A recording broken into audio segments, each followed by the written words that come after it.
in the Bruins Postgame Show. First of its kind. This is the first time we've ever actually done this. We usually do this for podcasts and we do this for everything that we normally do, but not usually this. We don't do it live for the people to watch, We but you we, can we watch. want to make sure our podcasts are perfect, Evan, when we do those. So this one might be a little bit more off the cuff. So Yes, as if all the takes we do for our podcast, all the jump cuts you can hear when we it's do like it. it's like a David Fincher movie. Yeah, there's about 15 different edits we roll through before we release the actual perfect cut. So we'll see how we this one goes. we have like one of those director's things where we nail it Mhm. down enough and everything and it works. But anyways, tough night for your Boston Bruins, a 5-2 loss up in Toronto. First time playing there in 722 days. That is correct.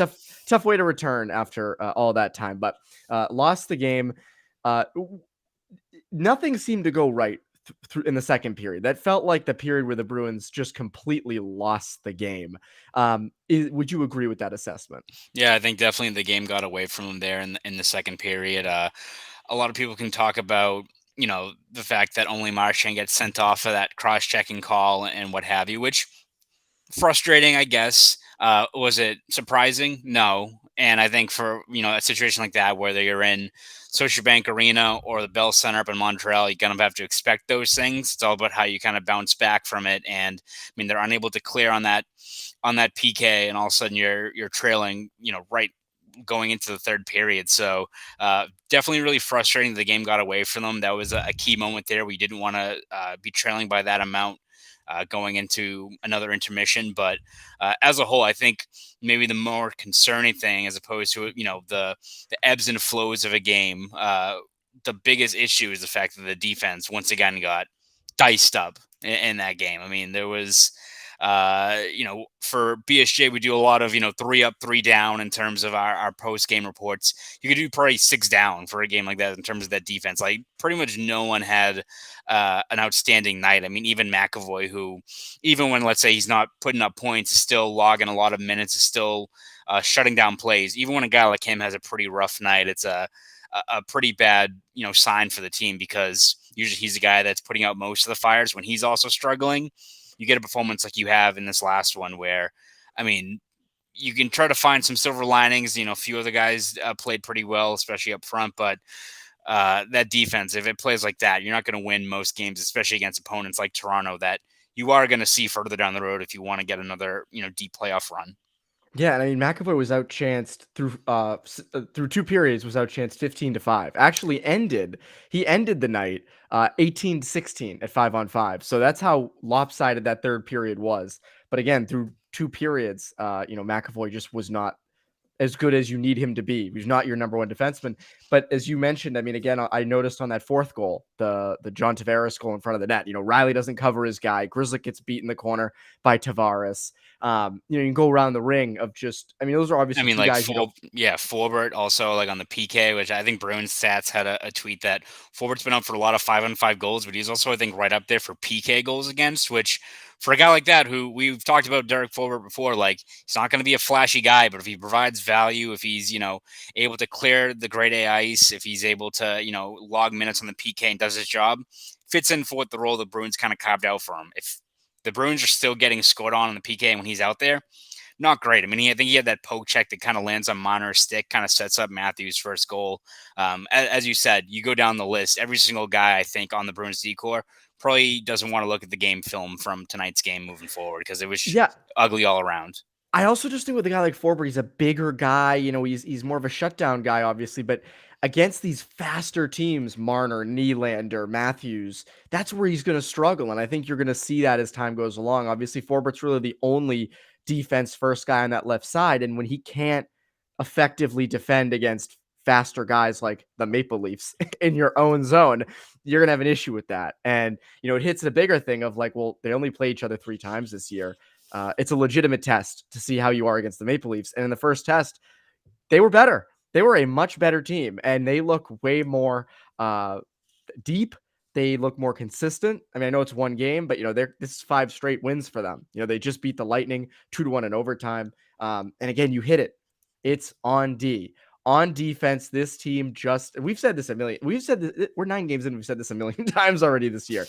They need to add at the deadline. I know this is looking so much forward, but the D again was an issue in this game. And again, we've mentioned many times that, oh, maybe against bigger, stronger offenses, you're not going to want Grizzlick out there against top pairings. But you'd think, you'd want Grizzlick out against, faster, smaller guys. Some guys the Maple Leafs might have, but that still didn't seem to be enough in this game. So I don't know. On D, things just were not there, and you're going to need a lot better of a performance. And it hits at a bigger thing of, aside from the Panthers shootout win, they haven't beaten a really good team yet this year. I know it's only 9 games in, but they haven't. So this is, I know we're always saying it's 9 games in, but they really haven't. And I think it's going to, that's something they're going to need to prove as time goes along. Was there anything positive that we can take from this game? Are there things that were good, so to speak? I mean, they start off pretty strong with the Taylor Hall goal, which again, following the advice of the Detroit Red Wings, just the PK strategy to just leave Bergeron, uncovered Genius. at the bumper. It's not a good strategy. Like teams should, probably stop doing that. Which, granted, give Toronto credit, they did tighten up, and I mean that was also a lot of self-inflicted. I mean the entries on the power play for the Bruins after that were terrible. I mean a lot of time they're just kind of circling in the neutral zone, couldn't really get anything sustained. If there was a chance for the Bruins to come back in the third, they kind of needed that power play goal, in the closing minutes of the game after Bunting takes that penalty. Didn't get that, didn't get much of anything there. So more frustrating kind of self-inflicted errors for the Bruins that, I guess if we want to look at other silver linings, sure, as you said, in that third period, they really kind of ramped things up there at the end after David Pastrnak gets that goal. And even for McAvoy to put up that many shot attempts over that short span of time, encouraging. It's good that this team, I mean, we didn't expect the team was going to roll over by any means. It's more of an indictment, I think, on just the personnel they have on the D core. That's the issue at the moment, but it's not like the guys in the room or something that's going to just let Toronto steamroll them and kind of just let the game slip away. But still, too little, too late. You'd much like to see that response at the start of the third period, and you're already trailing by 2 goals, as opposed to, all right, John Tavares scores on us, then David Pastrnak gets a goal, and we ramp it up then. A little bit too much of that you've seen so far. I think the game against Florida on the road was kind of like that too, where there was a 1-1 game, second period gets away from them. They ramp things up, but too little too late. You look at the way this roster is built, you've got a lot of moving parts that, haven't cashed in yet. Like, Eric Howla is still snake bit. The second line at 5-on-5 had, still some stuff to sort out. Craig Smith hasn't had a point yet. Kind of a quieter game from Coyle. So it's not like you're equipped right now. Everything's, clicking that you can erase a 1-2 goal lead, in a hurry, and especially against good teams like Florida or Toronto. So I'm sure for Bruce Cassidy and the Bruins, it's frustrating because, you've seen in spurts how effective this team can be when they're controlling ozone time, when they're getting pucks through, especially from the point. You've got guys down low. You got layers of, support to help out, make things easier on a guy like Olmark. Not getting that, over extended stretches, even for a full period. Like there's been a few times where I think it's been like a dominant 20 minutes for the Bruins, unless it's like Detroit or a rebuilding team like that. So I think that's a big step forward they have to take, is just string together strong periods and then go from there. But you haven't seen that yet, especially against a good team. Yeah, no, and again, I mean, you mentioned the Holla thing. His line, I didn't really notice at all. They didn't really do much of anything except for that one play with Pastrnak coming out of the box. But that was just Holla. That wasn't even really his line. Yeah. So to me, I just again, it's not like It's not like they're, as you said, it's not like they're scoring 5 goals and losing 6-5, which we thought that might be the case. Again, they're not clicking offensively like we'd like them to be. But good for Pastrnak to get off kind of the schneid, for him to score. Definitely a big thing for him. Holla's next. Marchand continues to be the most consistent player on this roster by far. Great game out of him, or a solid game out of him tonight. Had the assist on the Pastrnak goal. Had the block right before it. So, I think there's encouraging signs. But as I said, I just and you mentioned this too. They're not putting together full games, or even really full periods. Because again, the first half of that third, I wouldn't say they were quite dominant. And again, Clifton gets tripped with 4 minutes left. That's when you've got to score on that power play. Yeah. They didn't. And then they pulled the goalie. I couldn't tell. There was a play right in front of Campbell. and it was Coyle and Hall jamming at it with like a minute left. Did Campbell get that with his left pad, or was that blocked by the defenseman behind him? I couldn't tell I from couldn't, the yeah, I TV couldn't make it out angle. from the scrum there. Well, again, we're all looking through the same TV angle as Nesson is, so that also makes it a little bit tougher People to can see we're discern. there. We're here. We're at Toronto. This is the Scotiabank Arena right behind me. You can see it. Yes. Yeah.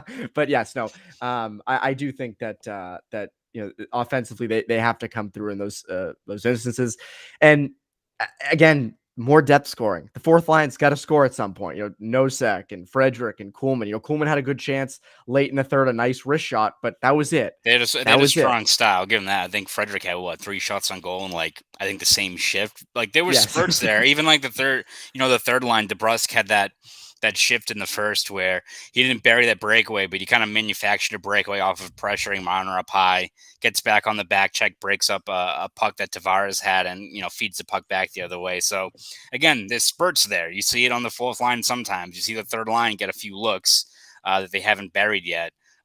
There's several lines you can draw from a lot of different parts of the team, other than maybe right after this game, the defense. But again, it's all about kind of putting it together and stringing together that consistency. Like it's one thing to, have Frederick get 3 shots on net. It's another thing to bury one and build off of that going forward. You're not getting that yet. Like we can look at all the, it's not even like we're going through we're combing through natural stat trick and finding, the stats that make people's like brains melt that they hate, metrics and stuff like that. We're literally going through just like eye test of, getting pucks on net, and they're still not stringing those together at a consistent rate right now. We can talk Fenwick if you want. We can get for the Fenwick going. Late on a Saturday night, people love talking Fenwick. I don't think people use Fenwick. I feel like I've never once used Fenwick. I feel like Corsi's a much better stat to use, but I don't want to get too much into that because that'll get people punching their laptop screens right people now. like, Evan, what the hell? Just shutting their laptop screens like people used to do with a flip phone. Mm-hmm. Before we go though, there are 2 questions I have. One is on the ice. One is technically on the ice as well, but more uniform. If you catch my drift, we'll start. What do you think of Linus Ullmark?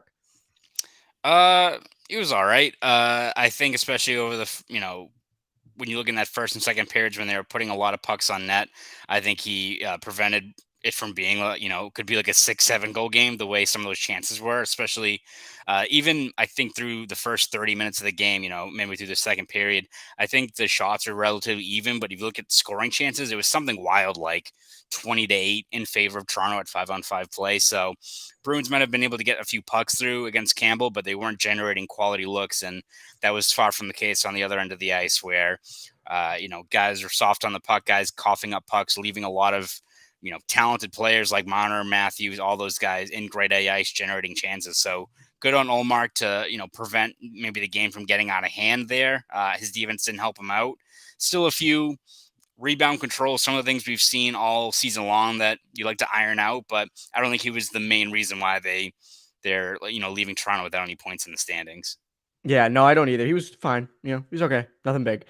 Campbell's a guy who, and I haven't watched a ton of Jack Campbell, so I can't say I'm a Jack Campbell expert. Or as Jack Edwards said, soup, because as Jack Edwards said, every person who's named Campbell, their nickname is soup, which is actually true. Campbell seems like a guy who if you pepper enough, you're going to get goals on, but he could get hot kind of at random times. That's kind of the vibe Jack Campbell gives me. And that he can get hot, but you can score on him. He's not like this elite, incredible goaltender. He's the guy that you map out during like a playoff series where you go into it looking at like the keys to the series, just like pepper the net. He's like it's like every time we looked at like Bruins against Claude Carolina, Julian's like, whoa. Yeah, it's like every time we looked at like Carolina and Bruins, and it's like, oh, this Carolina team's pretty good. It's always like, just get pucks on net against their goalies, and usually they're gonna fold. So, but we'll see. I mean, he's been pretty good up there for, as you said, we haven't seen them in almost 2 years now, but still, for as much as they've reworked things, it's working so far for them. Yeah, and last time Marchand was there, as you pointed out on Twitter, he won an award and got to lift a trophy and stuff. Not this time as much, but still a solid game out of Marchand. Seeker, 22,000. God, I can't read numbers. That's why we got journalism degrees, Evan. Yeah, we can't read. We don't need numbers. He comments, that'll show them for wearing those ugly sweaters. And I want to ask you about this because I think these jerseys are not ugly. But I don't think the thirds they wore tonight are anything special, right? They're decidedly meh, is what it should be. They're meh. They're meh. They're just meh. That's it. Nothing wild. But they are wearing them a ton. A lot. A Yeah, ton. it's And not on the great. Like, road. and it also, I don't believe that the NHL is doing those reverse retros this year. I think that was like a one-off thing, which, like, we've talked quite a bit this month about how dumb the NHL is. The fact that they had those sweet sweaters for pretty much a year where no fans were in the building for a shortened 56 game season, and they're not wearing them again, pretty friggin' dumb. That Yeah, doesn't no, make a lot of those sense. Those, yellows yeah, were great. yeah, no, let's get rid of them. Why? Right? So, That's the NHL's thinking there. so an interesting thing, I saw Jeff Israel tweet this. They might this could be a way to phase out the regular home and aways and kind of, I guess, for some reason phase out the yellows as well, because you would turn the home and away into what the yellow jersey is, but you would have like a home and away version of it, which I would love. I think that would be Yeah, awesome. I'd be Because all when you for think that. about it, they've had these jerseys now for since 07, 08, these exact jerseys.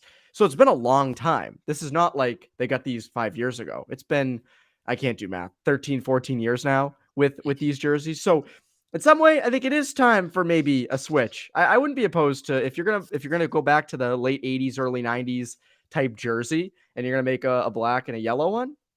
Why not? Why not? I'm for that. Granted, that's not for, I don't think, till the end of the year. I think that would be like a next year It'd be thing. wild if they just did it in the middle of the season. Oh, we have new jerseys, guys. Here you go. Good day at the pro shop. Yes. Oh, yes, yes. But anyways, yeah, meh jerseys. I would love to see the road whites a little bit more, but yeah, and also the yellow. Where are the yellow jerseys? What's wrong? Like, those are good. Dropping the ball. And those things must have sold like crazy. So it must be good For for the the sale. 3 months they were on sale for you. Good job, NHL. Yeah. Yeah, good work, guys. Anyways, yes, this is our first post-game show. We'll do these more, not for every single game, but we will do these more bigger games like these, important games. And this was fun. This was fun. Quick, easy, quick hit. You can watch it on YouTube after. So thank you for supporting, for everybody here. And make sure to read all of Conor's post-game work over at Boston Sports Journal, which he's going to go do right now. So that is Conor Ryan of Boston Sports Journal. I'm Evan Marinfosky for CLNS Media.